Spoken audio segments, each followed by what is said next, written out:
జమ్మూ కాశ్మీర్లో పోలీసుల నుంచి తప్పించుకునే క్రమంలో ఓ నిందితుడు నదిలో దూకాడు. కుల్గాం జిల్లాలో ఉగ్రవాదులకు సహాయం చేసిన ఇంతియాజ్ అహ్మద్ మాగ్రే తప్పించుకునేందుకు వేషా నదిలోకి దూకేశాడు.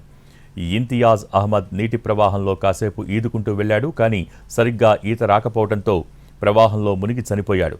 ఇంతియాజ్ అహ్మద్ను లష్కరే-తోయిబా గ్రౌండ్ వర్కర్గా అనుమానిస్తున్నారు పోలీసులు అదుపులోకి తీసుకుని ప్రశ్నించినప్పుడు కీలక విషయాలు వెల్లడించారు. టాంగ్ మార్గ్ అటవీ ప్రాంతంలో ఉగ్రవాదులకు ఆశ్రయం కల్పించినట్టు, ఆహారం అందించినట్టు విచారణలో అంగీకరించాడు. అయితే పోలీసుల నుంచి సడన్గా తప్పించుకునేందుకు ప్రయత్నించి నీట మునిగి చనిపోయాడు. దీనిపై వివాదం రాజుకుంది. ఇది ముమ్మాటికి పోలీసులు చేసిన హత్యేనని మృతుడి కుటుంబ సభ్యులు ఆరోపిస్తున్నారు. మరోవైపు దీనిపై న్యాయ విచారణ జరిపించాలని పలు పార్టీల నేతలు డిమాండ్ చేస్తున్నారు.